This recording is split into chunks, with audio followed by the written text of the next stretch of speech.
Good afternoon, everyone. My name is Rishabh. Today we are going to discuss the topic poverty and development issues. दोस्तों आज की class में जो है हम काफ़ी कंसेप्चुअल टॉपिक को जो है वो समझने जा रहे हैं। अभी तक आज़ादी से लेकर अभी तक जितने भी पावर्टी कमीशन बैठे हैं, पावर्टी एस्टिमेशन मेथड जो है वो अभी तक कॉन्स्टिट्यूट करे गए हैं, क्रिएट करे गए हैं, उनको भी आज डिटेल में हम डिस्कस करेंगे। साथ ही में हम ये भी देखेंगे कि इंडिया में आज भी जो है वो poverty why it is still persisting in our society when it has been more than 70 years that our country has got independence, but still the poverty persists in our country. What could be the historical reasons and what are the current reasons that poverty is going on, and why there is poverty at the global level too? Before we start with the session, I would like to tell you here that if you have any doubts related to this session, please ask me at my from my email id. I'm giving you my email id here, that is rishabh arora 536 at gmail.com. RISHAB 536 at gmail.com. Because I cannot see your comments right now, so that would be very difficult for me. If you still want to ask your doubts in real time, then you can also search me on Telegram as well. But that is your wish. I am just giving you email ID in my Telegram channel for the purpose of convenience here. अगर आपको लगता है तो मेरी Telegram ID का जो user name है that is Rishabh Arora 22, RISHABH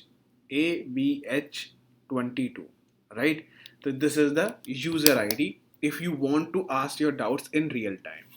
Now, let's come to the topics which we are going to discuss in this class. What will be your learning here? What is poverty? Causes of poverty? How poverty is measured? What are the recent steps or the government interventions to alleviate people from the poverty? And what is the current scenario? Since you are going to be an IS officer or IPS officer, so you should be a very optimistic person in the eyes of the government as well as the eyes of the people here. So you always have to end your answer in an optimistic way. Conclusion जो है वो कभी भी हमारा negative नहीं होता है. So अब हम conclusion भी देख लेंगे कि क्या negative है क्या positive है. But let's start with the basic topic here, that what is poverty. Poverty is a state of deprivation where you don't have access to health, welfare, schooling, food, shelter, clothing. It includes low income as well as the inability. It means you don't have access to the basic goods or the services which are necessary for the survival with dignity. Earlier in India, when poverty was estimated, suppose I am the person who will tell that how many poor people are there in our country. So what I will do, I will draw a poverty estimation method, that if a person is earning this much, then the person cannot be considered as poor. Suppose मैं एक यहाँ पर एक रेखा, एक line जो है वो खींच देता हूँ और मैं ये लाइन क्रिएट कर देता हूँ कि अगर पर्सन जो है वो इतना पैसा कमा रहा है तो वो पुअर नहीं है. सिमिलरली हमारी कंट्री में जो है वो पावर्टी लाइन को जो है वो क्रिएट करा गया सेम तरीके से. So poverty also encompasses low levels of health, education, poor access for clean water, sanitation. ये सारी चीज़ें जो हैं वो आप अपनी डेफिनेशन में लिख सकते हो. सपोज आपको यूपीएससी के मेंस एग्जामिनेशन में जीएस पेपर 1 या 2 में, इन दोनों में आपसे पावर्टी का क्वेश्चन पूछा जाता है, बिकॉज दोनों पेपर में आपका सिलेबस में पावर्टी लिखा हुआ है और प्रीलिम्स एग्जामिनेशन में भी पूछा जाता है इसके रिगार्डिंग क्वेश्चन. तो अगर क्वेश्चन आता है तो you have to give very simple definition so that examiner could understand all these things in a very lucid or a simple manner. आप सोचोगे कि मैं थेसॉरस के वर्ड्स डालूंगा या ऑक्सफोर्ड डिक्शनरी से वर्ड्स ढूंढ के डालूंगा, then examiner will not be impressed, right. तो हमें क्या करना है, एग्जामिनर को इतनी साधारण तरीके से समझाना है जैसे कि आप एक 5 साल के बच्चे को समझाते हो और वो हाँ पे हाँ करता चला जाता है. सेम चीज़ आपके एग्जामिनर के साथ भी है. अब अगर डेटा है आपको जानना है तो data is that in India around 20% of the population lives below the national poverty line. India में इसको लेकर काफ़ी कमीशन जो हैं वो बैठे हैं। सबसे पहला जो इंडिया में पावर्टी लाइन या पावर्टी एस्टिमेशन हुआ था दैट वाज बाय दादा भाई नरोजी, राइट। ये चीज़ आपको ध्यान रखनी है। अगर आपको लगता है कि ये नोट जो हैं वो आपके लिए इनसफिशेंट है, तो मैं आप लोगों के लिए एक नई पीडीएफ जो है वो क्रिएट करके दे दूंगा, बिकॉज अभी वो पीडीएफ जो है वो मैं कंप्लीट कर रहा हूँ। ये पीपीटी तो आपको दे ही, ये तो आपको मिल ही जाएगी, ये तो मिलेगी, लेकिन मैं इसमें कुछ एड ऑन्स भी करके आपको दूंगा। अभी प्रीलिम्स के लिए 3 महीने से ज़्यादा हैं, so you don't have to worry about it. In India, there are around 20% of the population which lives below the national poverty line. But हमें ये भी समझना है कि ये national poverty line बनाई किसने और इस national poverty line में है क्या। इन 2018 वर्ल्ड की जो 8% वर्कर्स हैं, फैमिलीज हैं, वो कितने रुपए पर रोज सर्वाइव कर रहे हैं।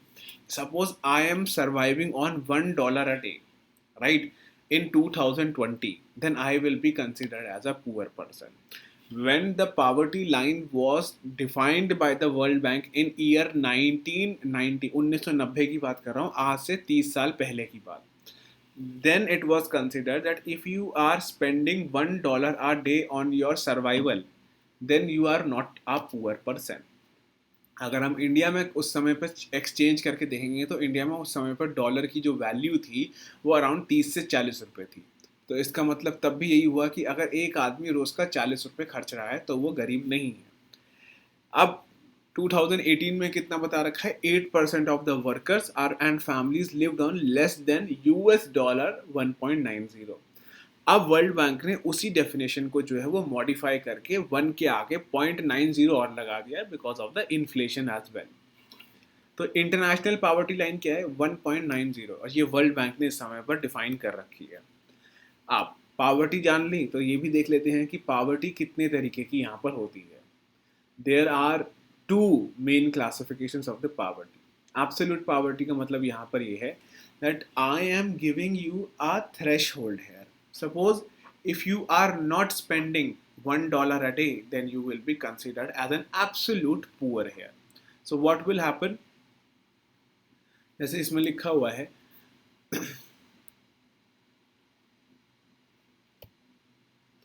that it absolute poverty कैसे हम करेंगे, in 1990 that a dollar a day poverty line measured absolute poverty by the standards of the world's poorest country. पर 2015 में वर्ल्ड बैंक ने क्या करा, इसको हमने एडजस्ट कर दिया। तो अगर कोई भी पर्सन $1.90 से कम पैसा खर्च रहा है देन ही विल बी और she will be considered as poor.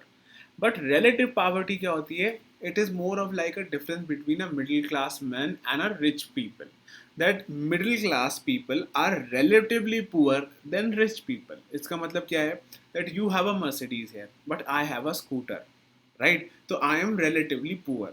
You have a 5-star property type and I don't even have a pakka house, right? You have very good sanitation facilities, you have access to health infrastructure which is very advanced in nature, but I have access to infrastructure, health infrastructure which is very basic in nature.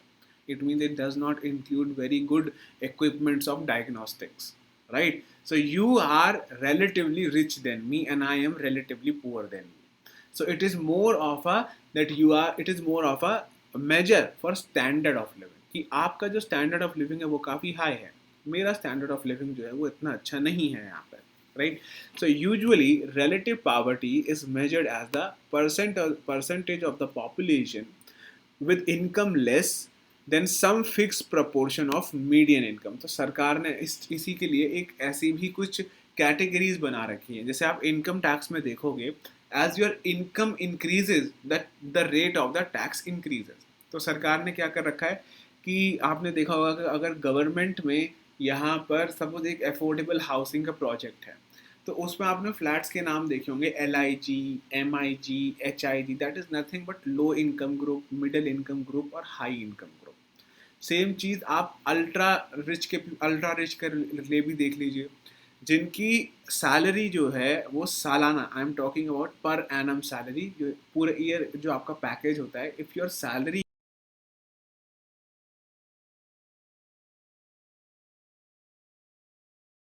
India जो है वो -23.1% भी जो है वो negatively grow भी करी है।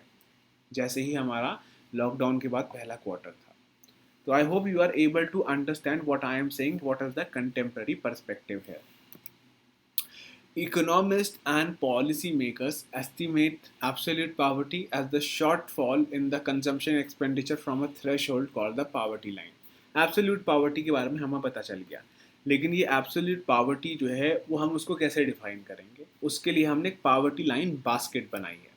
The official poverty line is the expenditure incurred to obtain the goods in a poverty line.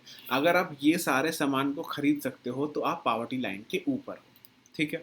तो पोस्ट इंडिपेंडेंस में हमें क्या देखने को मिल रहा है, मैंने आपको ये भी बता दिया कि दादा भाई नौरोजी जो हैं उन्होंने सबसे पहला पावर्टी एस्टिमेशन मेथड हमारी कंट्री में लेकर आए थे कि अगर कोई पर्सन इतने पैसे कमा रहा है तो वो यहाँ पर पुअर नहीं माना जाएगा. तो उस समय पर बहुत कम जो है वो 1 रुपये 2 रुपये ऐसे कुछ चल रहा था.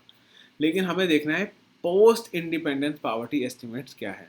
सबसे पहले हम देख रहे हैं कि 1962 में प्लानिंग कमीशन ने एक ग्रुप को कॉन्स्टिट्यूट करा कि आप अर्बन और रूरल की पावर्टी लाइन अलग अलग बताओ. इसका रीज़न है यहाँ पर. See, the people who are working in industries here, they are relatively working less with regard to an agriculture farmer. Why I am saying this? Because in the industries, the workers work less because there are machines which are working for them. वो worker जो है वो machine को operate कर रहा है. But when we talk about rural area में there was no machines in year 1962, right. As far as I know 1962 में इंडिया में इतनी मशीन्स नहीं थी विद रिगार्ड टू एग्रीकल्चर. 1965 के बाद हमने देखा कि जब इंडिया को अमेरिका ने एक बहुत बुरी तरीके से ह्यूमिलिएट करा, जलील करा, वो PL 400 प्रोग्राम जो आप 480 प्रोग्राम जो देखते हो आप, अमेरिका ने जिसमें मदद करी थी कि जो खाना डॉग्स को देना था वो इंडिया को दिया गया था उस समय पर. देन इंदिरा गांधी गवर्नमेंट की मानो उसके बाद ग्रीन रेवोल्यूशन बहुत अच्छी तरीके से चलाया गया. तो इससे हमें ये पता चल गया था कि एग्रीकल्चर में इतनी ज़्यादा वहाँ पर इक्विपमेंट्स नहीं थे. तो VM Dandekar and Rath made the first systematic assessment of poverty line in India in 1971. अगर आपसे कोई पूछे कि systematic assessment सबसे पहले कब हुआ था तो वो हुआ था 1971 में. लेकिन ये बात ध्यान रखना कि अगर जैसे किसी के नाम पर भी जो है वो ग्रुप क्रिएट करा गया, जैसे सुरेश तेंदुलकर कमेटी है, अगर इंडिया में आखिरी बार बात करी जाए तो यहाँ पर रंगा राजन कमेटी जो है वो सबसे लास्ट में बनाई गई थी फॉर पावर्टी एस्टिमेशन. पर रंगा राजन कमेटी को कभी भी यहाँ पर एक्सेप्ट ही नहीं करा गया. आज भी सुरेश तेंदुलकर की कमेटी को ही लेकर चला जाता है. VM जो भी ये लोग आपको देख रहे हैं तो ये लोग खुद जो है वो कुछ सर्वे वगैरह जो है वो डेटा कलेक्ट नहीं करते हैं. ये नेशनल सैम्पल सर्वे का डेटा लेते हैं और उसी के बेसिस पर जो है ये पावर्टी एस्टिमेशन मेथड को लेकर आते हैं. नेशनल सैम्पल सर्वे ऑर्गेनाइजेशन कब क्रिएट किया गया था, किस मिनिस्ट्री के अंडर आता है, क्या चीज़ें हैं उसमें, वो सारी चीज़ें आपको पता होनी चाहिए. क्योंकि अगर एक चीज़ आपने इंटरव्यू में पूछ ली ना मेरे दोस्त, तो क्या होता है कि वो उसका चेन बना देंगे. नेशनल सैम्पल सर्वे के बारे में बताओ, आगे बताओ, ये बताओ, वो बताओ. तो एग्जामिनर क्या है वो आपको पकड़ेगा. आपके पास इतनी जो है वो वाइड बेसिस पे नॉलेज होनी चाहिए इन छोटी चीज़ों के ऊपर कि आप जो है वो काउंटर क्वेश्चन भी करो उनसे. आप जैसे उन्होंने एक सवाल पूछा कि इस national sir ministry of statistic programme और इम्प्लीमेंटेशन जो है वो उसके ऊपर है, वो कब क्रिएट हुई थी आपको पता होना चाहिए, और क्या क्या यूज़ होता है. तो ये भी सारी चीज़ें आपको पता होनी चाहिए. पर ये कब पता चलेंगी आपको, जब आप रेगुलर बेसिस पर इन सब चीज़ों को पढ़ोगे. आज मैंने आपको पढ़ा दिया, अब ये ना हो कि आप ये क्लासेस को रिवाइज करना भूल जाओ, PDF को डाउनलोड करना भूल जाओ. प्रॉब्लम फिर आपको आएगी. देखो मुझे तो ये क्लास जो है बाकी और सेशंस को भी पढ़ानी है, राइट. तो मुझे इसलिए याद रह जाती हैं क्योंकि I am revising these notes before I am taking the class. ऐसा नहीं है कि मुझे हमेशा से याद है या मेरा दिमाग आप लोगों से तेज है, ऐसा कुछ नहीं है. I focus on the keywords, I focus on revising and re-revising the subject here. If you will not revise the subject, then you will not be able to answer the question. आप बोलोगे कि हमने आप सब लोगों को इतना fodder दे रखा है, मटेरियल दे रखा है. The answer is if you will get 100 pages, then you will be only able to retain 80 or 70 pages. अगर मैं आपको दूंगा ही 30-40 पेज उसमें से आप रिटेन कर पाओगे 10 से 15 पेज, तो chances of questions coming out of it would be very less. तो इसलिए हमेशा मटेरियल जो है वो ज़्यादा प्रोवाइड करा जाता है, जिससे कि चांसेस जो है वो क्वेश्चन के ज़्यादा हो। साथ ही में जो भी मैं यूट्यूब पे क्लासेस ले रहा हूँ, be it DNA daily news analysis from the Hindu newspaper, और be it the super sessions which I take on YouTube itself, चाहे वो यहाँ पर हमारे उस चीज़ से रिलेटेड हो, पॉलिटी से लेकर हो, करंट अफेयर से लेकर हो, सारे आपको देखने हैं, क्योंकि वो सारे के सारे प्रीलिम्स के लिए इम्पोर्टेंट है 2021 के लिए। आगे चलते हैं। They argued that the poverty line must be derived from the expenditure that was adequate to provide 2250 calories per day in both rural and urban areas. अब आप ये देख रहे हो कि VM डांटेकर और N रथ, ये सबसे पहले एक पावर्टी, इन्होंने फर्स्ट सिस्टमैटिक असेसमेंट करा और इन्होंने ये भी बोला जो पावर्टी लाइन है it must be derived from the expenditure, मतलब कितना पैसा आप खर्च रहे हो एक दिन में। और ये भी बोला जा रहा है कि दैट वॉज कि if you are consuming 22,500 calories per day then it you will not be considered as poor person. This generated debate on minimum calorie consumption norms, कि कितना जो है आपको कैलोरी रोज का खाना है। अगर आप खा पा रहे हो तो आप पुअर नहीं हो। While estimating poverty and variation, अब प्रॉब्लम क्या होने लगे कि छोटा बच्चा है उसको कितनी कैलोरी चाहिए, इन्होंने तो ये बोल दिया कि एक आदमी को रोज को 2250 कैलोरी खानी चाहिए, चाहे आप अर्बन एरिया में रह रहे हो या रूरल। अब मेरी छोटी बेटी है, सपोज मानो है नहीं, I am not married, suppose अगर कोई मेरी छोटी बेटी है, वो तो अभी पैदा हुई है, उसको कितनी कैलोरीज दूँ मैं, वो पुअर कंसिडर करी जाएगी या नहीं करी जाएगी। सो इसकी वजह से कि ये बहुत बड़ी डिबेट हो गई कि कैसा है या नहीं है।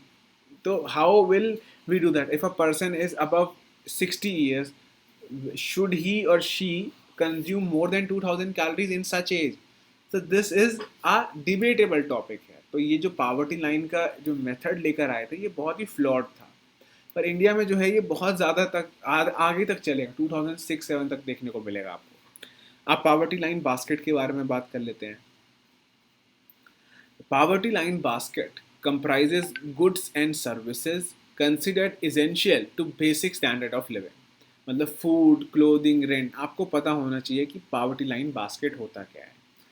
1990 तक यहाँ पर कैलोरी नॉर्म्स को लेकर आया गया कि एक 5 मेंबर्स की फैमिली को कितनी कैलोरीज खानी चाहिए। However, this method does not consider the different food groups that are essential for health, यानी कि कितना प्रोटीन खाना चाहिए, कितना वाइटामिन्स लेने चाहिए, कितने मिनरल्स लेने चाहिए, कितना डाइटरी फाइबर लेना चाहिए, ये सब नहीं बताया गया। ये सब बताया गया तेंदुलकर और रंगाराजन कमेटी ने बहुत ही डिटेल्ड मैनर में। फिर लकड़ा वाला कमेटी आई एक, उस लकड़ा वाला, ये मैं आपको क्रोनोलॉजिकल मैनर में सब दिखाऊंगा कि कौन सी कमेटी पहले आई। You don't have to worry about it, क्योंकि कभी कभार ऐसे क्वेश्चन भी पूछ लिए जाते हैं कि कौन सी कमेटी जो है वो पहले कॉन्स्टिट्यूट करी गई, चाहे वो प्री इंडिपेंडेंट पीरियड हो चाहे वो पोस्ट इंडिपेंडेंट हो। तो you don't have to worry about it, I will send you and I will explain everything in detail. Lakdawala committee ने ये सोचा कि हेल्थ और एजुकेशन जो है वो तो गवर्नमेंट प्रोवाइड करती है, तो हम हेल्थ और एजुकेशन को तो मान लेते हैं कि वो मिल ही रहा है, सो हम उसको पावर्टी लाइन से हटा देते हैं। Therefore expenditure on these item was excluded.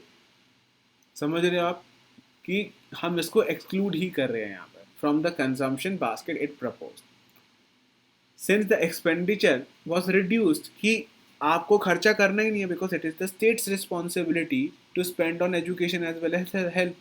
तो यहाँ पर क्या होगा, आपका कोई खर्चा होगा नहीं। तो इसका मतलब क्या है कि now the money which you have to spend on your survival will be less, क्योंकि अब हेल्थ नहीं है, एजुकेशन नहीं है। अब आप ये देखो, मैं आपको बोलने लगूँ कि आपको अगर एक स्टैंडर्ड लाइफ जीनी है तो आपको हेल्थ के ऊपर पैसा खर्चना है, हेल्थ के ऊपर, एजुकेशन के ऊपर पैसा खर्चना है।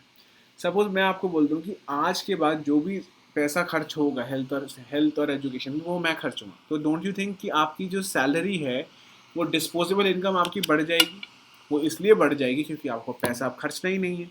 साथ ही में कुछ और लोग जो है उनके पास पैसा भी बढ़ जाएगा। साथ ही में ये समझो कि आपके पास 500 रुपये थे, पहले आप 400 रुपये खर्च देते थे हेल्थ के ऊपर, ये सारी पावर्टी लाइन बास्केट के ऊपर। और ये बोला गया कि अगर किसी के पास यहाँ पर इतने पैसे खर्चे जा रहे हैं तो वो यहाँ पर पुअर कंसिडर करा जाएगा। लेकिन अब मुझे खर्चा कम करना है, राइट? तो डोंट यू थिंक कि पावर्टी लाइन इन्होंने काफ़ी नीचे सेट कर दी, क्योंकि बाकी चीज़ें इन्होंने प्रिज्यूम कर ली।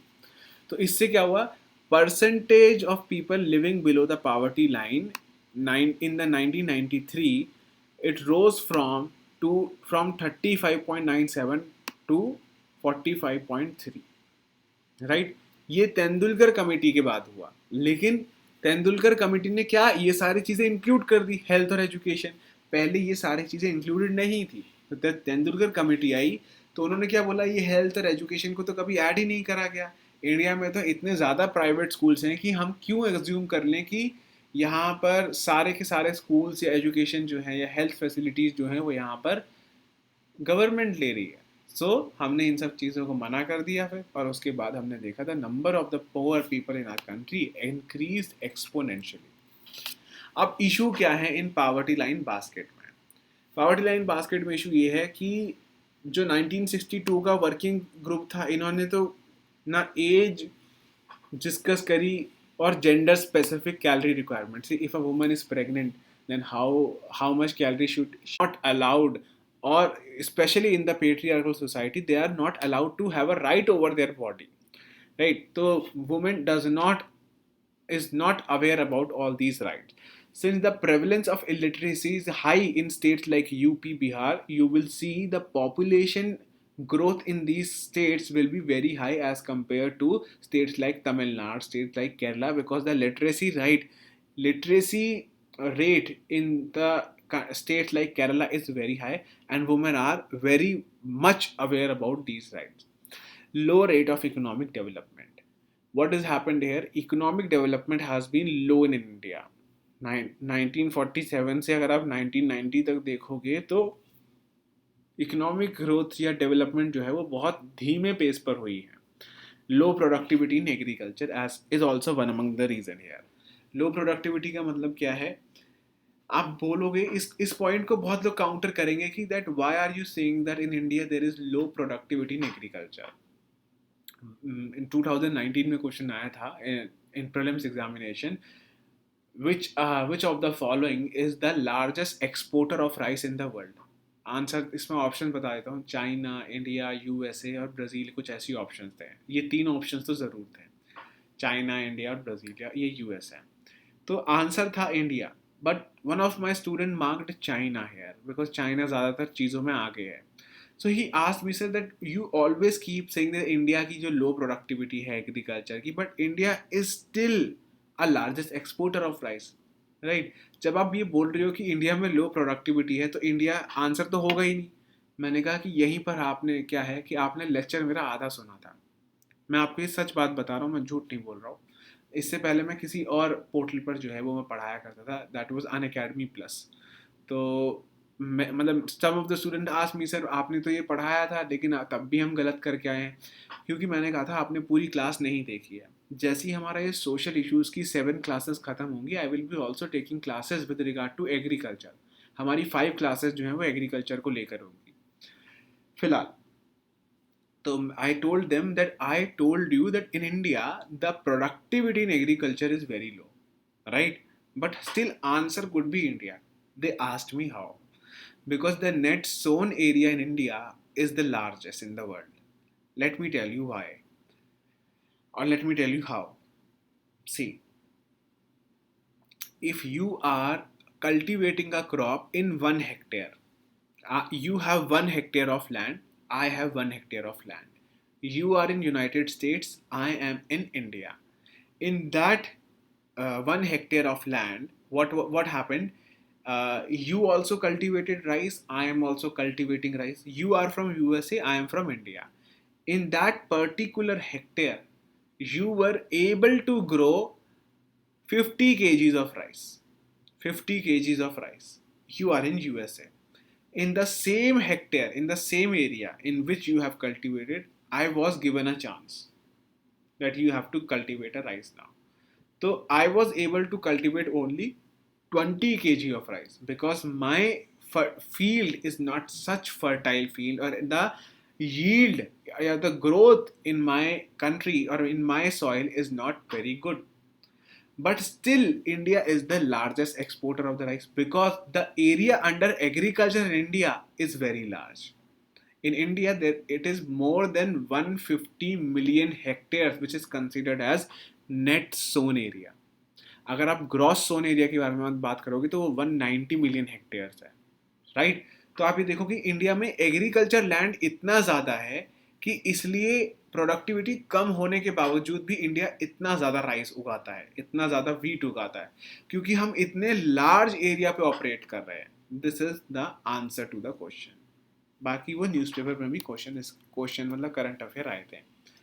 Price rise, right. अब हम एग्रीकल्चर में ज़्यादा घुस गए, प्राइस राइज के बारे में बात करते हैं। पावर्टी के ऊपर है कि inflation also decreases the disposable income of the people. Unemployment also one among the reason that the state have this is the duty of the state to create enough employment opportunities for the people in their country, but state या फिर private sector कहीं ना कहीं यहाँ पर fail हो रहा है।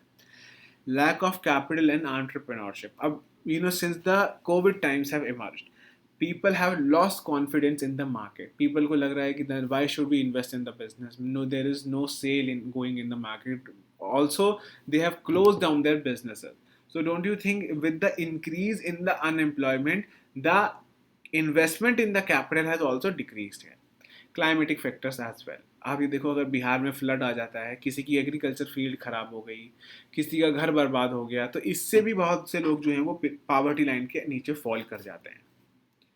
अब ये एस्टिमेशन मेथड है, आप ये देख लो कि अलग कमेटी कब बैठी थी, लकड़ावाला कमेटी कब बैठी थी, तेंदुलकर कमेटी बैठी थी, और उसके बाद बैठी थी रंगाराजन कमेटी।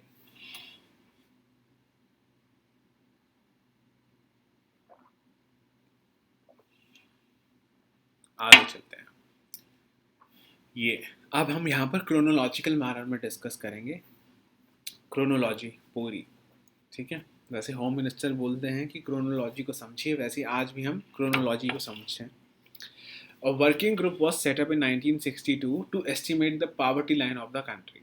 ठीक है, the estimation was based on minimum calories to survive and the cost estimates of the minimum calories. Simple बात है, आप 1962 में हो उस समय पर, वर्किंग ग्रुप जो प्लानिंग कमीशन का, उसने बोला है कि हम पावर्टी लाइन को डिफाइन करेंगे कैसे, कि एक पर्सन कितना मिनिमम कैलोरीज पे खर्च कर रहा है, राइट। मतलब हमने मिनिमम कैलोरीज कितनी कर दी, 20 to 50। उन 20 to 50 कैलोरीज को खरीदने के लिए, because you have to buy a bread, you have to receive these calories from the food, how much you have to spend on that food here. तो वो जितना पैसा फूड के ऊपर खर्च करना है वो पावर्टी लाइन होगी। यानी कि आप देख रहे हो कि सिर्फ कैलोरी देखी जा रही है, हेल्थ नहीं देखी जा रही, एजुकेशन नहीं देखी जा रही, शेल्टर कुछ नहीं देखा जा रहा, सिर्फ कैलोरी बेस्ड है। अलग कमेटी आई 1979, इससे पहले 1971 में वो भी है, रथ कमेटी, जिन्होंने फर्स्ट सिस्टमेटिक असेसमेंट भी करा था। पर मैं कमेटी के बारे में बात कर रहा हूँ। वाई के अलग कमेटी में क्या है, इन्होंने बोला that poverty estimation differs in rural and urban area. Rural area में a person should at least consume 2400 calories, और इंडिया, और उसके बाद अर्बन में बोला 21। आंसर वही है कि वो मशीन के साथ काम कर रहा है और वो हल चला रहा है, तो उसको ज़्यादा यहाँ पर खाने पीने की ज़रूरत है, कि they are involve in physical work, rural people. आगे चलते हैं, फिर आई लकड़ावाला कमेटी। लकड़ावाला कमेटी ने क्या बोला, that this is also household based per capita expenditure.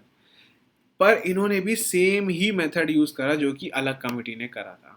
However, it included certain criteria that were missing in the later.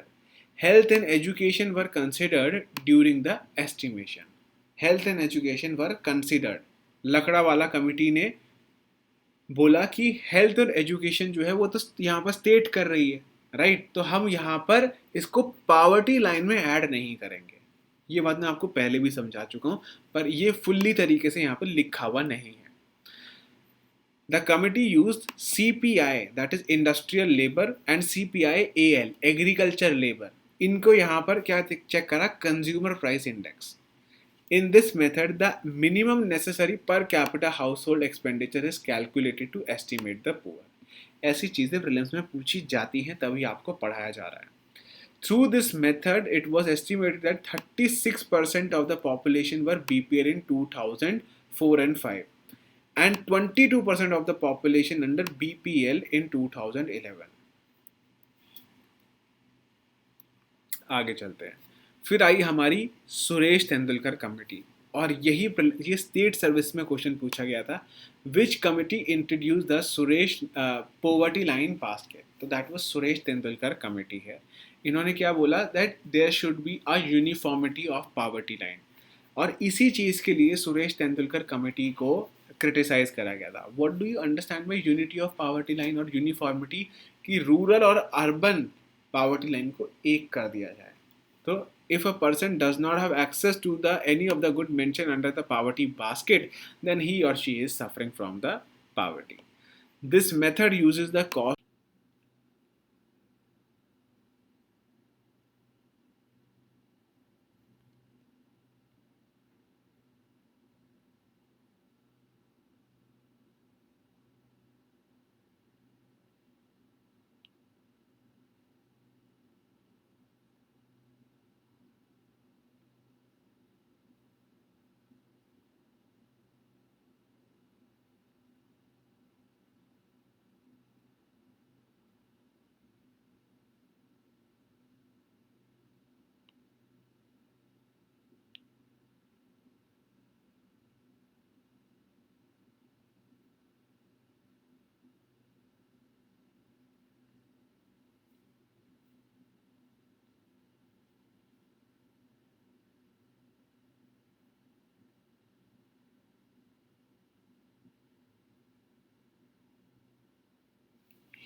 Okay, guys, let me check. I don't know that you are able to hear me or not, but some of the students have texted me and they told me that the class is offline. So I'm just going to connect with the technical team here. Hello. हाँ सृष्टि, some of the students are texting me on Telegram that जो stream है वो offline हो गई है.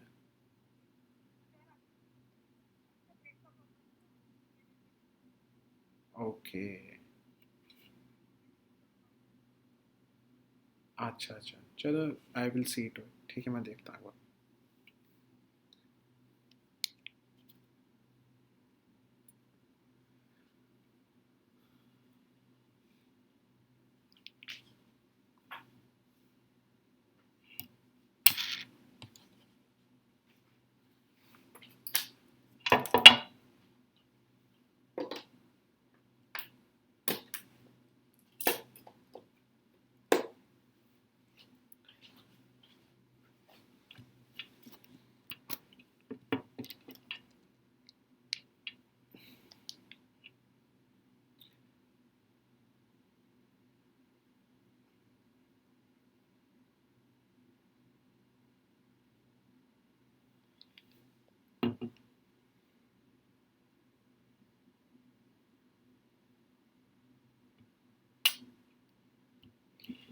चलिए start करते हैं फिर.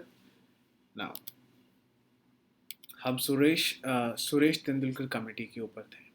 सुरेश तेंदुलकर कमेटी 2005 में बनाई गई, 2009 तक जो उसकी रिपोर्ट आई. बट जो भी इसने मेथड जो है वो रेकमेंड करे थे करंट टाइम्स में, इट अर्ज्ड कि हम कैलोरी सिस्टम से हट जाएं, हम और चीज़ों को भी इंक्लूड करें. इलेक्ट्रिसिटी, जैसे मैंने आप लोगों को बताया कि जो लकड़ा वाला कमेटी थी ईयर 1993 में जो कॉन्स्टिट्यूट करी गई थी, they told that we should not take health and education, it is the state's responsibility. Suresh Tendulkar committee ने उन सब चीज़ों को भी इंक्लूड करा. इन्होंने एक नए टर्म को इंट्रोड्यूस करा, that is called poverty line basket. यही सेम क्वेश्चन यूपी पीसीएस की स्टेट सर्विसेज में पूछा गया था 2017-18. ये सब उन्होंने डिस्कस कर लिया. बस सुरेश तेंदुलकर कमेटी को एक चीज़ के लिए हमेशा क्रिटिसाइज करा जाता है, because it called for the uniformity of poverty line here. It का मतलब क्या हुआ कि रूरल एरियाज और अर्बन एरियाज की पावर्टी लाइन को आप एक कर दो. तो मतलब इसका मतलब क्या हुआ कि क्या रूरल एरियाज में जो लोग काम कर रहे हैं और जो अर्बन एरियाज में जो लोग काम कर रहे हैं, the amount of the efforts which they are putting into their labour और into their work is same. यही चीज़ के ऊपर सुरेश तेंदुलकर कमेटी को बहुत ज़्यादा क्रिटिसाइज करा गया। साथ ही में the amount set by the Suresh Tendulkar committee was very less. That was 32 rupees per day. It means if you are spending 960 rupees in a month and average basis पर अगर आप देखो 1,000 रुपये हुआ, अगर आप साल का 12,000 रुपये पैसा खर्च रहे हो तो आप गरीब नहीं हो। Don't you think this is very biased है? और साथ ही में उन्होंने ये भी बोल दिया कि हम यूनिफॉर्म कर रहे हैं इसको। So since the resulted estimation was very low, मतलब बहुत कम जो है वो एस्टिमेशन करा गया था। So this leads to the formation of the Rangarajan committee, क्योंकि लोगों को बहुत बुरा लगा इन सब चीज़ों को लेकर कि एक तो आपने मेथड बहुत अच्छी तरीके से यूज़ करा, बट आपने उसी चीज़ को लेकर एक इतना कम थ्रेशोल्ड क्यों कर दिया। और मैं आपको एक बात बता देता हूँ कि जितना कम थ्रेशोल्ड होगा उतने कम जो है वो पुअर आइडेंटिफाई हो पाएंगे हमारी कंट्री में। जैसे मैंने आप लोगों को बताया, it is all upon the method of estimation. अगर कोई कंट्री कहती है दैट हमारी कंट्री में the number of the people are the number of the poor people in our country is very less, first of all you have to check the method, that which estimation, what are the method they have deployed to check the number of the people, how they are estimating. We have to check the number, check the method as well. So ये सारी चीज़ें आपको समझनी है। Rangarajan committee 2012 में यहाँ पर बनी। The committee was chaired by Rangarajan. इन्होंने क्या करा, that this had limitations as it calculated only the absolute minimum necessities. इन्होंने ये देखा ही नहीं कि कंफर्टेबल लिविंग स्टैंडर्ड्स जो हैं वो नेसेसिटी है या नहीं है, तो इसलिए इसको क्रिटिसाइज करा जाता है। पर इसमें दो कॉम्पोनेंट्स हैं यहाँ पर, फूड और non food component, right.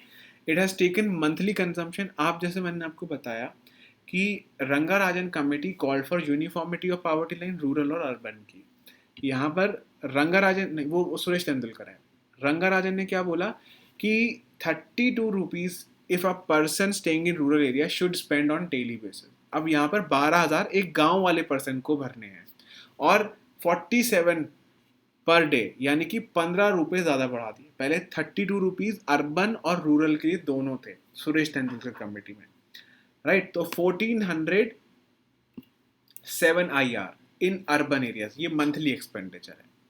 According to this estimate poverty in India stood at 29.5%। अब मैं आपको क्या बोल रहा था यहाँ पे कि जिस तरीके अगर आप पॉवर्टी का मेथड जो है वो हाई कर दोगे कि आपको अब ज़्यादा पैसे खर्चने पड़ेंगे to remain above poverty line. अब यहाँ पे क्या हुआ, इन्होंने बता दिया कि you have to spend at least 47 rupees per day on, right, then only you will be not considered as a poor person.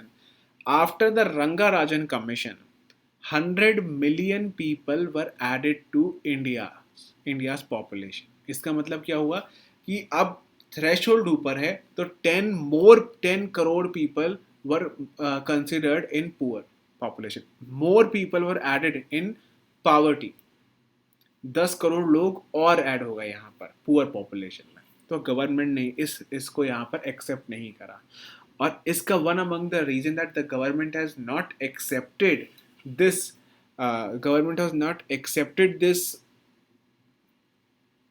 poverty estimation method or the report of the Rangarajan committee, the major reason is that कि अगर government ऐसी reports को accept कर लेती है, सो आपको नहीं लगता कि हमारी इंटरनेशनल इमेज जो क्रिएट हो गई है या अच्छी है वो बुरी हो जाएगी। Secondly, FDI will not come in to our country. Why FDI will not come in to our country? Because FDI कौन लेकर आता है? Where they see a market is there.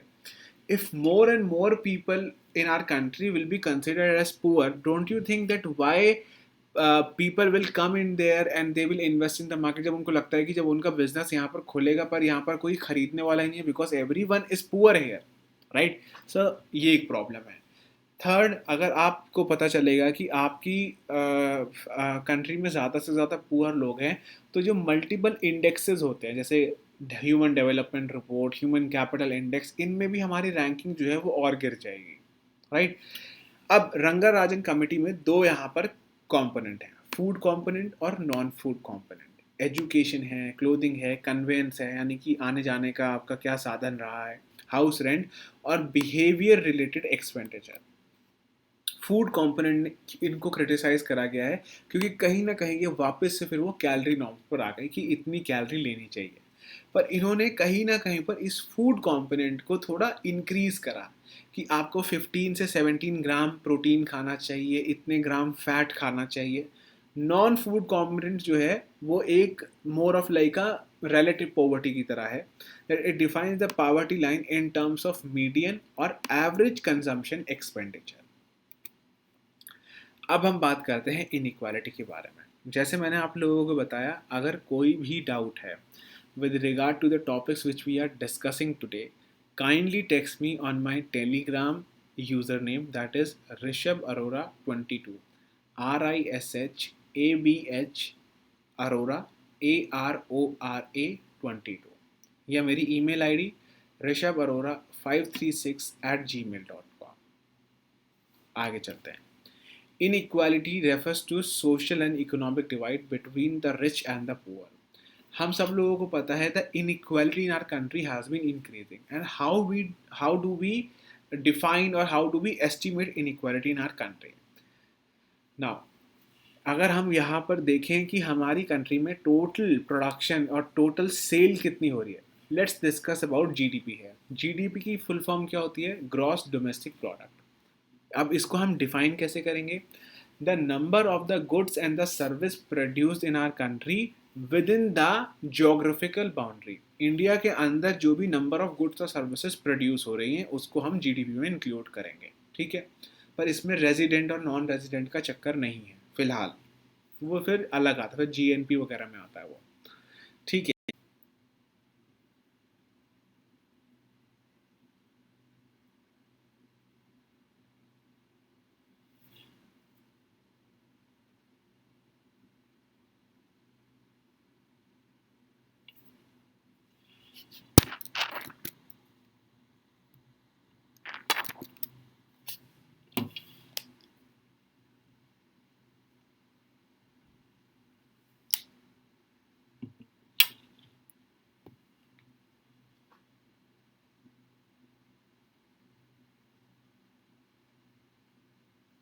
Okay, so we are talking about inequality.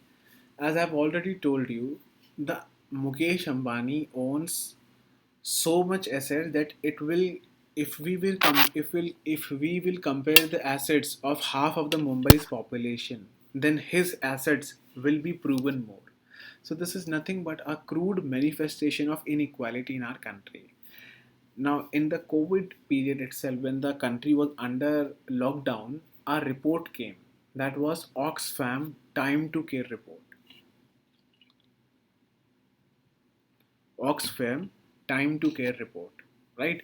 Oxfam Time to Care report told about that 99% wealth of the country is owned by 1% population, right? And also, I have told you the example of GDP here. The GDP of our country is $2.9 trillion. But if we were to divide the GDP by 130 crore people, तो the per capita will, the per capita income जो है वो काफ़ी ज़्यादा आएगी आपको देखने को, कि इंडिया में जो है वो पर कैपिटा इनकम काफ़ी अच्छी है क्योंकि हमारी जीडीपी बहुत अच्छी है। पर कैपिटा इनकम तो हमारी तब आ रही है ना जब हम 130 करोड़ लोगों से डिवाइड कर रहे हैं, 130 करोड़ से डिवाइड कर रहे हैं अपनी जीडीपी को, तो हमें पर कैपिटा मिल रहा है यहाँ पर क्या वो $2.9 ट्रिलियन इक्वली डिवाइड हो रही है 130 करोड़ पीपल में? The answer is no. So in India, there is a regional dimension as well. States like Delhi, Punjab, Haryana, they have significantly reduced their poverty, and states like Uttar Pradesh, Bihar, Madhya Pradesh, they have a higher proportion of the poor people here. Where is the problem here? The first is skill development. Second is human development as a whole, या human capital आप बोल सकते हो. Third is literacy. Fourth is availability of jobs. Fifth is social mobility. Let me explain all these things in a detailed manner. अब ये देखो आप, अगर आपके पास जॉब नहीं है then you will not be able to earn income. If you don't have any income, then your standard of living would be very poor. You will not be able to educate your children as well. Third thing, if you don't have money, you will not be, suppose you suffered a accident or you happened to meet an accident here, आपका fracture हो गया पैर का, but you don't have money to take care of your leg. What will happen? This fracture will deteriorate और कल को ऐसा भी हो सकता है that you will not be able to work for your whole life because you did not get it treated after the injury, right? तो problem क्या होती है कि more and more disabled people, you will see all these in these states because people don't spend money. They are dependent upon the state's facility और state इन सब चीज़ों को upgrade नहीं कर पाती है because they are already providing transfer payments और food grains to the people, right? तो ये क्या है, एक तरीके से ट्रैप बन चुका है. So what they do, the people from Bengal, Bihar, UP, they come to Delhi and they are considered as migrants, right? Now at another level there is urban rural disparity. तो जैसे यहाँ पे बोला जाता है कि इंडिया में जो है ना वो दो इंडिया है, इंडिया है और एक भारत है. भारत वो एरिया है जहाँ पर गांव है और इंडिया वो है जो अर्बन एरियाज है. The urban areas have less poverty indices as compare to the rural area because of the availability of job in manufacturing service. अब ऐसा तो है नहीं कि एग्रीकल्चर जो है वो वर्क फ्रॉम होम हो जाएगा कि आप मोबाइल में पानी डालोगे और फील्ड में पानी चला जाएगा. लेकिन अर्बन एरियाज में ऐसा है, अगर आप जीमेल पर फाइल यहाँ सेंड करोगे तो वो आपके कॉलीग को ज़रूर मिलेगी, राइट? यही काम आप ऑफिस में करते थे पर अब यही काम आप अपने लैपटॉप के थ्रू घर पे कर रहे हो. बट एग्रीकल्चर में या कंस्ट्रक्शन जॉब में या एग्रीकल्चर में आप ऐसा नहीं हो सकता कि आप मोबाइल में ईट डाल दोगे तो वो घर में लग जाएगी जाकर. तो that is why we are seeing with the advancement in the technology, people can work from home now, right? People can teach from home. I have been teaching from my home since 2017, right? uh, वो बात अलग है यहाँ पर. But मैं आपको एक चीज़ यहाँ पर समझा रहा हूँ कि why there is disparity in rural and urban sector here.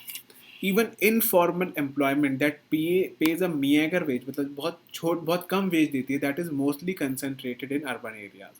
यानी कि अर्बन एरियाज में वेजेस भी जो हैं वो ज़्यादा हैं as compared to rural areas. As a result, there is widespread rural urban migration. और आपको ज़्यादातर देखने को मिलेगा कि अगर आप रूरल पॉपुलेशन को देखोगे, जैसे हमारी कंट्री में more than 50% population, I will say 53% of the population is engage in agriculture which contributes to 16% in GDP. पर मैं ये होल इंडिया के बारे में बात कर रहा हूँ. लेकिन अगर मैं बात करूँ यहाँ पर for rural areas itself, more than 80% of the people living in rural areas are dependent upon agriculture. Rest 20% of the people are involved in non-agriculture activities. So the people who are involved or engaged in agriculture, they are also vulnerable to the rain-fed areas. यानी कि बारिश होगी तो crop उगेगा. Secondly, pest attack, also crop failure because of the hailstone. अगर ओले पड़ जाते हैं तो क्रॉप जो है वो ख़राब हो जाता है. जैसे मैंने कल के डेली न्यूज़ एनालिसिस में बताया कि coffee plantation were damage because of the excessive or untimely rain lashes. So people who are living in rural areas are more vulnerable to climate here or they are more dependent on nature. Lawrence curve और जिनी coefficient. अब ये क्या चीज़ है? देखो, Lawrence curve 1906 में लेकर आया गया था मैक्स लॉरेंस के द्वारा. जिनी कोएफिशिएंट जो है वो किससे लेकर आया जाता है? वो लॉरेंस कर्व से ही डिराइव करा जाता है. Let's see how you know these things are. See, ये आपको देखने को मिल रहा है, ये लॉरेंस कर्व है. This means this is a perfect equality. 100% population owns the 100% wealth. समझ आ गई आपको बात? यहाँ पर that is called perfect equality. ये चीज़ आपको समझनी है. लेकिन if the same wealth is owned by only a few people, then it will be considered as an unequal state. और ये कैसे हम देखेंगे? ये देखो,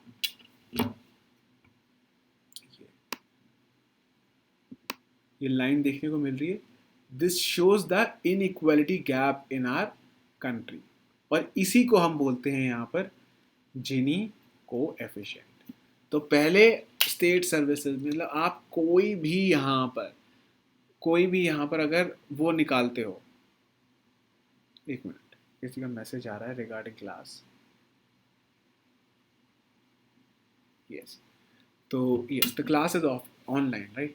तो यहाँ पर ये होता है Gini coefficient gap. If the gap between the wealth created or the wealth owned is zero, then the perfect equality exists. If the gap is one, तो जिनी कोएफिशिएंट इज 0 to 1 है। 1 का मतलब है कि टोटल अनइक्वल सोसाइटी, राइट। अब it is derived from Lorentz curve and can be used as indicator of economic development in our country. आपको ये भी पता होना चाहिए कि इंडिया का जिनी कोएफिशिएंट क्या है, राइट। आगे चलते हैं। Alternate measures of the poverty. अब देखो मैंने आपको ये बताया कि इंडिया में कैसे जो है वो पावर्टी मेजर करी जाती है। अब ऑल्टरनेटिव मेजर्स भी देख लेते हैं, यानी कि जो ग्लोबल लेवल पर यूज करा जा रहा है, that is multi dimensional poverty index bye United nation. India lifted in 2017-18 a report के, उन्होंने बोला कि India lifted 271 million people out of the poverty, यानी कि 27 करोड़ से ज़्यादा लोगों को गरीबी रेखा से ऊपर लेकर आया गया। कब? 2006 से 16 के बीच में, 10 सालों में। Which recorded the fastest reduction in the multi dimensional poverty. What do you understand by multi-dimensional poverty here? Where you are looking people from multi-dimensional view. Only calories will not be taken as a threshold for poverty.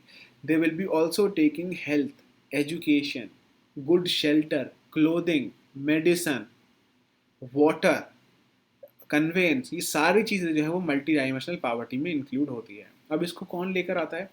UN development programme, Oxford poverty and human development initiative.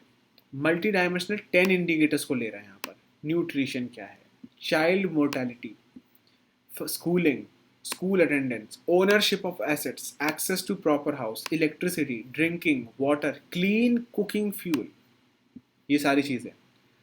और यहाँ पे क्या बताया जा रहा है? Poverty क्या देखी जाती है कि इसमें से 1/3 इंडिकेटर्स जो हैं वो दिखेगा कि अगर जैसे इनमें से आप इनका आपने सपोज 10 है, इसमें से आपने 4 इंडिकेटर्स निकाल लिए और देखा कि ये चारों इंडिकेटर्स इस पर्सन के पास नहीं है।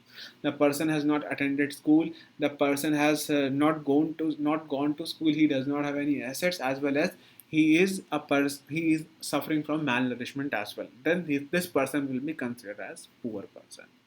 तो ये बताया गया कि इन 2015-16 इंडिया में around 37 crore people are poor here, and आगे जो है वो बढ़ते चले जाएंगे, और वो बढ़े हैं। वो क्यों बढ़े हैं यहाँ पे? Because of the pandemic. अब ये बहुत इंपॉर्टेंट टॉपिक है again. The World Bank determines poverty on purchasing power parity, and previously it set a minimum of US dollar 1.25 day as a consumption limit 2005 में। 1990 में एक बहुत फेमस फ्रेज था dollar a day. 2005 में उसे 1.25 कर दिया गया, फिर 2015 में उसे 1.90 कर दिया गया। उसके बाद उन्होंने देखा यूनिफॉर्म रेफरेंस पीरियड, जिसे हम बोलते हैं URP मेथड। URP मेथड का मतलब ये है कि आपने पिछले 30 डेज पर क्या खर्चा करा। बस आपसे ये पूछा जाएगा कि आपने पिछले 30 दिन में क्या खर्चा करा है यहाँ पे, तो जो भी आपका खर्चा होगा वो देख लिया जाएगा। फिर वर्ल्ड बैंक ने एक और लेके आए मॉडिफाइड मिक्स रेफरेंस पीरियड। यहाँ पर ये देखेंगे कि पिछले 7 दिन में आपने खाने के ऊपर क्या खर्चा करा, और एक पिछले लास्ट 1 ईयर में आपने नॉन फूड आइटम्स पे क्या खर्चा करा, कि आपने क्या क्या सामान अपने घर में लेकर आए। तो ये अगर आपसे कोई पूछे यूनिफॉर्म रेफरेंस पीरियड और modified mix reference period is often seen in the context of, तो the answer will be poverty estimation method, right. 4 option दिए जाएंगे, न्यूक्लियर एटॉमिक एनर्जी, ठीक है, वर्ल्ड बैंक, तो वो सारी चीज़ें world bank poverty estimation method, या फिर US का न्यूक्लियर स्कीम निकाल देंगे, या इंडिया की कोई स्टैंड अप स्कीम बोल देंगे, तो आपको पता होना चाहिए कि मॉडिफाइड मिक्स रेफरेंस पीरियड में क्या होता है, जहाँ पर हम एक हफ्ते में ये देखते हैं कि आपने एक हफ्ते में फूड पर क्या खर्च करा, पिछले 30 डेज में और पिछले 1 ईयर में आपने यहाँ पर नॉन फूड आइटम्स पर क्या खर्च करा। आपको ये भी पता होगा कि हमारी जो 7 सेशंस है ना, उसमें ये 3rd सेशन चल रहा है, ठीक है। तो मैं आपको बस ये बोलना चाहता हूँ कि हमारा एक सेशन होगा 7th session which will be about all about doubts. तब तक आपके सारे जो डाउट्स हैं वो एक तरफ एक्यूमुलेटेड होने चाहिए। अगर आपके डाउट्स नहीं हैं, वो सेशन में फिर मैं एक और टॉपिक करवाऊँगा आपको। तो या तो मैं आपको ये बोलूँगा कि 6th क्लास में ही आप अपने सारे डाउट्स पूछ लो, या मुझे अपने डाउट जो हैं वो सारे ईमेल के थ्रू सेंड कर दिया करो। जब भी मैं नई क्लास स्टार्ट करूँगा, मैं आपका नाम लेकर और आपकी क्वेरी को रिजॉल्व कर दूँगा, ठीक है। तो आप उसको एक्नॉलेज कर देना। नाउ फिर है global hunger index, that is international food policy research institute along with world hunger life. इन सब चीज़ों को ज़्यादातर पूछा जाता है कि कौन इनको लेकर आता है। तो आपको पता होगा कि इंडेक्सेस से क्वेश्चन अक्सर पूछे जाते हैं यूपीएससी में ना। गवर्नमेंट के क्या प्रोग्राम्स हैं यहाँ पर, इंटीग्रेटेड रूरल डेवलपमेंट प्रोग्राम लेकर आया गया सेकंड महात्मा गांधी जयंती के ऊपर 1980 में। यहाँ पे क्या है, they will provide assistance to the rural poor, मैं बोल दिया real poor, rural poor in the form of subsidy and bank credit. देखो फार्मर्स के पास जब पैसा नहीं है तो वो क्या करेंगे, यहाँ पर they will go to money lender, money lender will give him money but in exchange of very high interest rate. तो गवर्नमेंट ने इस चीज़ को रियलाइज़ करा और क्या करा फिर कि अब क्या करेगी गवर्नमेंट, किसानों को लोन दिया जाएगा बैंक्स के थ्रू, यानी कि जिसे हम बोलते हैं इंस्टीट्यूशनल क्रेडिट जो है वो अब हमारी मार्केट में जाएगा। पहले नॉन इंस्टीट्यूशनल क्रेडिट जाता था, जब नॉन इंस्टीट्यूशनल क्रेडिट जाएगा then farmer will be more vulnerable. Jawahar Rozgar Yojana, अब रोजगार योजना क्या है, livelihood scheme to generate meaningful employment opportunity. How will you generate livelihood, you will provide employment to the people है। ये सारी चीज़ें आपको मेंस के एग्जाम में लिख सकते हो कि गवर्नमेंट ने क्या क्या यहाँ पे स्टेप्स उठाए।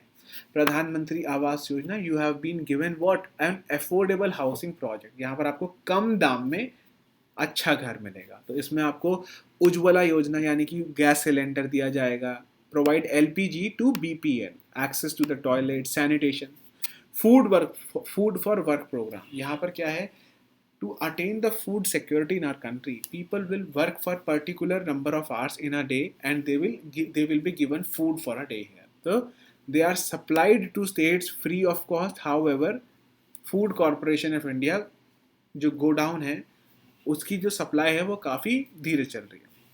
फिलहाल ये सारी चीज़ें जो है हम एनवायरनमेंट और एग्रीकल्चर में मतलब सॉरी मैंने आपको एनवायरनमेंट बोल दिया था, हाँ एग्रीकल्चर में ये सारी चीज़ें मैं डिस्कस करूँगा, पब्लिक डिस्ट्रीब्यूशन सिस्टम वगैरह सब कुछ, अन्नपूर्णा स्कीम सब कुछ, ये आप खुद पढ़ लेना। इतना इम्पोर्टेंट जो है समझाने के लिए नहीं है, राइट। मैं ये सारी चीज़ें आप खुद पढ़ सकते हो, मैं आपको मतलब पढ़ाऊँ लेक्चर लंबा करूँ कोई फ़ायदा नहीं है।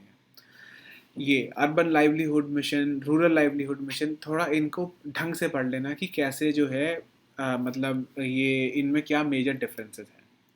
अब आप ये देखो, ये चीज़ें समझाने का मन करता है क्योंकि ये चीज़ें क्या है, कंसेप्चुअल है। अब ये बताया जा रहा है कि if the government spends in rural area, how the money will circulate. देखो, the government spends money in creating infrastructure, right. If the infrastructure is created, social infrastructure की बात कर रहे हैं, तो सोशल इंफ्रास्ट्रक्चर में एजुकेशन आता है कि स्कूल बनाया जा रहा है, हेल्थ बनाई जा रही है। जब मतलब हेल्थ इंफ्रास्ट्रक्चर क्रिएट करा जा रहा है, तो ये भी हमें पता ही है कि जब हेल्थ इंफ्रास्ट्रक्चर क्रिएट करा जा रहा है तो लोगों को यहाँ पर इसको बनाने में भी जो है वो वेजेस दी जाएंगी, right. Non agriculture and employment भी हो जाएगी। सेकेंडली यहाँ पर हमें देखने को मिलेगा that if the health infrastructure is created then the mortality rate will reduce. ये बात भी समझ आ गई। More and more people will be employed in rural areas, लोगों को माइग्रेशन की ज़रूरत नहीं पड़ेगी, राइट। और उसके बाद रूरल पीपल की जो इनकम है वो भी बढ़ेगी। So there will be capital investment as well. Education में आप देखोगे तो हमें देखने को मिलेगा कि नॉन एग्रीकल्चर एम्प्लॉयमेंट फिर से बढ़ रही है यहाँ पर। People will be more literate. हमने बात करी थी स्किल डेवलपमेंट की, तो स्किल भी यहाँ पर डेवलप हो रही है, राइट। अगर यहाँ पर गवर्नमेंट एग्रीकल्चर प्रोडक्टिविटी के ऊपर कर रही है तो लैंडलेस फार्मर्स को भी बहुत ज़्यादा यहाँ पे बेनिफिट होगा, जो कि यहाँ पर वेजेस के ऊपर काम करते हैं। क्योंकि अगर यहाँ पर एग्रीकल्चर प्रोडक्टिविटी इंक्रीज हो जाती है so landless farmer will earn more now. And कहीं ना कहीं पर इसकी रूरल पावर्टी पर फर्क पड़ रहा है कि रूरल पावर्टी रिड्यूस हो रही है। नाउ मैंने आपको बताया कि सबसे आखिरी कमेटी जो है वो रंगाराजन है, लेकिन आज की तारीख में हम यहाँ पर क्या करते हैं, किसके हिसाब से हम इस समय पर पावर्टी एस्टिमेशन लेकर आ रहे हैं, that is Suresh Tendulkar committee. Suresh Tendulkar committee हो या लकड़ावाला कमेटी हो, they made it very clear defining the poverty line in India, और वो काफ़ी कंट्रोवर्शियल इशू भी रहा है। Latest poverty line was defined by Rangarajan. However, this report also did not assuage, मतलब ये उनके spirits को जो है वो uplift नहीं कर पाया critics की। So the NDA government turned down this report also. To define the poverty line, उसके बाद एक अरविंद पनारगिया टास्क फोर्स जो है वो लेकर आया गया। ये एक समय पर फाइनेंस सेक्रेटरी भी रह चुके हैं अरविंद पनारगिया, और बोला जाता है कि जब से निर्मला सीतारमन फाइनेंस मिनिस्टर बनी है तब से इन्होंने अपनी जॉब से रिज़ाइन कर रखा है, क्योंकि वो बोलते हैं कि उनके और फाइनेंस मिनिस्टर के बीच में काफ़ी ज़्यादा डिफरेंसेस रहे हैं। हमें पॉलिटिकल बातों में नहीं जाना, लेकिन जब तक अरुण जेटली थे he was working as a finance secretary as well as यहाँ पर एक टास्क फोर्स भी जो थी इनको लेकर आई गई थी। इन्होंने गवर्नमेंट को बोला कि अनदर पैनल लेकर आओ to do this job in defining poverty line. Informally इन्होंने यही बोला कि तेंदुलकर कमेटी ने जो बोला है वो ठीक बोला है, क्योंकि तेंदुलकर कमेटी ने क्या बोला कि यहाँ पर 32 रुपीज़ अगर आप खर्च रहे हो तो वो ठीक है। उससे सरकार को फ़ायदा ये होता है कि the number of the poor population in our country is very less, तो यहाँ पर उनको BPL कार्ड जो है वो कम देने पड़ेंगे। आई होप आपको ये बात समझ आ गई। गवर्नमेंट शुड, अब वे फॉरवर्ड क्या है, अगर मेंस का एग्ज़ाम आता है तो इन्होंने बोला कि दैट हमें मोर फोकस देना चाहिए सोशल सेक्टर पर with better policies and implementation. It has to work closely with the states as in revitalizing the social sector as major expenditures. हमारा हेल्थ के ऊपर एक्सपेंडिचर कितना है as in terms of GDP है only 1%, education पर सिर्फ 3%, ideally कितना होना चाहिए 6 से 7%। तो हमें क्या करना चाहिए, इन सब चीज़ों के ऊपर एक्सपेंडिचर ज़्यादा से ज़्यादा करना चाहिए। इन्होंने क्या बोला, 15 फाइनेंस कमीशन जिन्होंने 41% अभी वर्टिकल डेवल्यूशन करा है, उन्होंने बोला कि हेल्थ का इंफ्रास्ट्रक्चर 2.1% होना चाहिए। अगर हमारा हेल्थ इंफ्रास्ट्रक्चर इतना अच्छा होता तो क्या हमारी कंट्री में कोविड की इतनी डेथ होती? The answer is no. The commission में also suggest that some incentive for state to increase health expenditure. इसका मतलब क्या है, अगर देखो health is a state subject, if a particular state government is spending so much on health then also there shall be some incentive। देखो आप इतने पढ़ लिख रहे हो, मेहनत कर रहे हो, और अगर आपको कोई साथ में इंसेंटिव ना मिले, डोंट यू थिंक कि ये पढ़ाई लिखाई सब बेकार जाएगी। आप सब लोगों को भी पता है that if you will work hard today and if the God's grace is with you and you are able to clear the examination, don't you think you will think that I am at the center of the world right now? You will be given a lot of incentive as an officer here, right? But if you are working hard और आपको कुछ मिले नहीं, तो do you think कि लोग मेहनत करेंगे? The answer is no. Again, right? Both center and state should have a 5-year vision on the social sector. बाकी एक यूनिवर्सल बेसिक इनकम भी जो है वो एक बहुत बड़ी चीज़ है। ये इकोनॉमी का कॉन्सेप्ट है, पर यूनिवर्सल बेसिक इनकम का मतलब यही है कि हर किसी को जो है वो पैसे देने चाहिए सरकार के द्वारा irrespective of their income. Infrastructure ज़्यादा बनाना चाहिए, राइट। प्रॉब्लम एक ये भी है कि हम पावर्टी लाइन को ढंग से आज तक डिटरमाइन नहीं कर पाए हैं। कोई पावर्टी लाइन बास्केट बताता है, कोई यहाँ पर कैलोरी बेस पर पावर्टी लाइन को डिटरमाइन कर रहा है। इंटरनेशनल पावर्टी लाइन अलग है। जैसे मैंने आपको बताया कि वर्ल्ड बैंक में इस समय में बोला जाता है that if you are spending $1.90 a day then you will not be considered as a poor person. Asian development bank बोलता है इफ़ यू आर स्पेंडिंग $1.50, क्या मतलब क्या है ये? वर्ल्ड बैंक अलग बोल रहा है, एशियन डेवलपमेंट बैंक अलग बोल रहा है, रंगाराजन साहब अलग बात कर रहे हैं। आखिर में यही लिखना है, despite rapid growth and development, an unacceptably high proportion of our population continues to suffer from severe and multidimensional deprivation. Thus, a more comprehensive and inclusive approach is required to eradicate poverty in India. Right? अब मैं आपको एक छोटी सी यहाँ पे अब मैं थोड़ा बताता हूँ आपको कि प्रीवियस ईयर में क्या रिफॉर्म्स रहे हैं. प्रॉब्लम ये रहती है माय फ्रेंड कि हम जो है ना सिर्फ अपनी जो थिंकिंग है वो एक न्यूज़पेपर तक रखते हैं कि हिंदू न्यूज़पेपर में जो आया वो आपने पढ़ लिया. कभी कभार आप हिंदू न्यूज़पेपर में ऐसे भी आर्टिकल देखोगे जो बहुत पॉलिटिकली मोटिवेटेड होते हैं कि कांग्रेस के मेंबर लिख रहे हैं, बीजेपी के मेंबर लिख रहे हैं. हमें वो नहीं पढ़ना है, आपको इस समझना है. राइट. अब आप अपने सिलेबस पर आओ, आप अपने सिलेबस पर आओ और आपको ये चीज़ देखो कि ये चीज़ मैंने कंपेयर जो है वो ढंग से नहीं करी और उसको कंटेम्प्रेरी पर्सपेक्टिव पे देखो. जैसे हमारी जीएस पेपर 2 में एक कंपोनेंट है सिलेबस का, that is called issues with poverty, issues related to poverty here. तो डोंट यू थिंक कि इंडिया में पावर्टी का क्या कंटेम्प्रेरी पर्सपेक्टिव है, आपको वो इंटरनेट पर सर्च करना चाहिए. राइट. सेम चीज़ यहाँ पर मैंने भी करी थी मेन से पहले, और मैं कुछ आर्टिकल्स के थ्रू आया. कोविड-19 is increasing multiple kinds of inequality है. हम यहाँ पर क्या कर सकते हैं उन इक्वालिटी को कम करने के लिए, ये यहाँ पर वर्ल्ड इकोनॉमिक फोरम का ब्लॉग बता रहा है. सेम चीज़ यहाँ पर यूपीएससी ने क्वेश्चन पूछा 2020 में. कल कोविड-19 pandemic accelerated the class inequalities and poverty in India. कैसे बढ़ाया, वो सारे की सारी चीज़ें आपको इस पीडीएफ में मिल जाएंगी. That the pandemic has laid bare deep division but it is not too late to change the course. मतलब जो पैंडेमिक है उसने ये सब सच दिखा दिया कि कौन जो है वो कितना पानी के नीचे है. राइट. तो it has laid bare deep division. पता चल रहा है कि how much division is there between us. मैंने आप सब लोगों को तब भी यही बताया था. In the storm of corona virus everyone is in their own boat but everyone has a different boat here. Right. तो यही चीज़ें इन आर्टिकल्स में बताई गई हैं.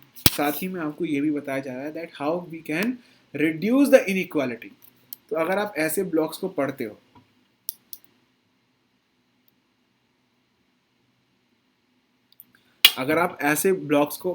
हो, your answer will be refined. तो हिंदू तक जो है ना वो अपनी सीमा मत रखो.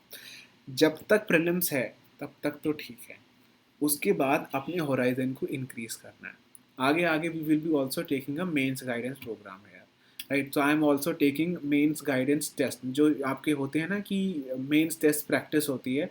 सो I am also creating questions as well as answers, model answers. तो मैं वो भी वहाँ पर रेगुलर बेसिस पर डिस्कस कर रहा हूँ. प्रीलिम्स का डिस्कशन जो है वो भी मैं ही ले रहा हूँ इस समय पर, जो आपके प्रीलिम्स के टेस्ट होते हैं. Secondly I am also taking sociology as an optional course. बस मैं आपको ये बता रहा हूँ कि व्हाट आर द सब्जेक्ट्स और the topics which I am dealing in this institute. Right. And I don't teach anywhere else.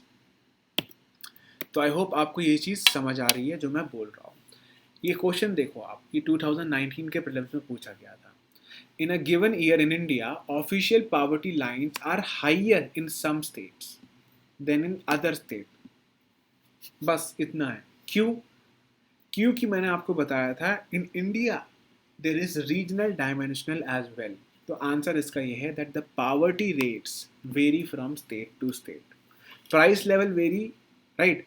Price level से फ़र्क नहीं पड़ता है यहाँ पर, पावर्टी रेट से फ़र्क पड़ता है. कि इंडिया में कहीं पर हम देखते हैं कि official poverty lines are higher in some state. क्यों है ऐसा? इसलिए because poverty rates vary from state to state है. Right. This is the correct answer here. और यूपीएससी की आप आंसर की भी चेक कर सकते हो. बाकी let me answer the doubts here. During economic survey, Chief Economic Advisor said inequality will be taken care by itself. We should focus on growth. How can this be justified? देखो, अगर आपसे ये question पूछा जाता है examiner के द्वारा और वो ये बोलेगा कि इस चीज़ को प्रूव करके दिखाओ, तो आपको वो बोला जा रहा है कि इस चीज़ को आप पॉजिटिव सेंस में लो. They are talking about trickle down effect है. The same approach was adopted by Jawaharlal Nehru also. That if we will give money to a particular section of the country, the benefits will percolate down. अगर आप अमीर लोगों को ज़्यादा पैसा दे दोगे, they will invest in their business, they will create employment opportunities for the people, and when the employment opportunities will be created, more and more people will take up the jobs, more and more people will receive the salary, and they will, their salary will increase as time goes on, and their disposable income increases. They will go and they will go for shopping. GDP of our country in turn increases, right? This is nothing but a example of trickle down effect, that आप एक जगह जो है वो पैसा डाल दो, पैसा जो है वो बाकी खुद नीचे नीचे खुद आता चला जाएगा। तभी वो बात कर रहे हैं कि इनइक्वालिटी खुद कम हो जाएगी अगर हम ग्रोथ के ऊपर फोकस करें। और ग्रोथ के ऊपर फोकस कैसे करेंगे कि हम कैपिटल इन्वेस्टमेंट जो है वो मार्केट में ज़्यादा कर रहे हैं। We are giving loans to industrialist at a very low price. तो पर ये अप्रोच जो है वो ज़्यादातर फेल हुई है। चीफ इकोनॉमिक एडवाइज़र ने कहा है तो ज़रूरी नहीं है वो सच है, it is a political post, तो वो तो ज़रूर बोलेंगे इस बात को। वो गवर्नमेंट की हर बात को जो है वो पॉजिटिवली लेते हैं और पॉजिटिवली उसका फीडबैक देते हैं, राइट। सेम चीज़ आपको भी यही करनी है। तो अगर आपसे क्वेश्चन पूछा जाए कि पॉजिटिव वे में बताया जाओ, तो आप बताओगे कि पॉजिटिव में हो, पॉजिटिव बताओगे आप, that trickle down approach it has been adopted. But ये भी बोला जाता है कि पावर्टी का रीज़न ये है कि हमारी कंट्री में ट्रिकल डाउन अप्रोच जो है वो हमेशा से फेल हुई है। अगर एग्जामिनर पूछता है कि why the growth has not led to social prosperity, then you will talk about failing of trickle down. मैंने आपको हमेशा ये बात बताई है, never answer what you know, always answer what has been asked. जो आपने क्वेश्चन पूछा आकांक्षा, वो आपने पूछा एक पॉजिटिव सेंस में कि how this could be justified, तो मैं आपको बताऊंगा कि ट्रिकल डाउन अप्रोच जो है भी हम फॉलो कर सकते हैं। ट्रिकल डाउन अप्रोच से हम पावर्टी को रिड्यूस कर सकते हैं। पॉजिटिव सेंस में बताऊंगा। मेरे पास दो यहाँ पर चेहरे हैं, आप जो सा चेहरा बोलोगे मैं वो चेहरा अपने पास स्विच कर लूँगा, राइट।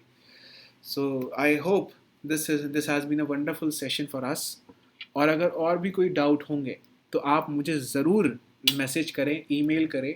अगर मेरे से कुछ गलती हो गई हो, मैंने कुछ गलत बोल दिया हो, ऑल्सो लेट मी रिमाइंड, ठीक है, मुझे ज़रूर बताना, मैं एक बार ज़रूर चेक करूँगा। साथ ही मैं इसकी रिवाइज पीपीटी जो है मैं आपको फिर से देने वाला हूँ, राइट। तो जैसे uniform reference period, modified mix reference period जो रहा है वो भी हम डिस्कस करेंगे पीडीएफ में, ठीक है। उसमें से एक दो मेथड जो है वो मुझे और इंक्लूड करने हैं। तो मैं टेक्निकल टीम के साथ ये बोलूँगा कि जो भी पीपीटी है या पीडीएफ जो आपके साथ शेयर करी गई है उसको हटा दिया जाए और नई पीडीएफ जो है वो आपको दे दी जाए अगले हफ्ते। नेक्स्ट क्लास होगी हमारी सैटरडे को, जहाँ पर हम डिस्कस करेंगे हेल्थ सेक्टर ऑफ इंडिया, ठीक है। Thank you.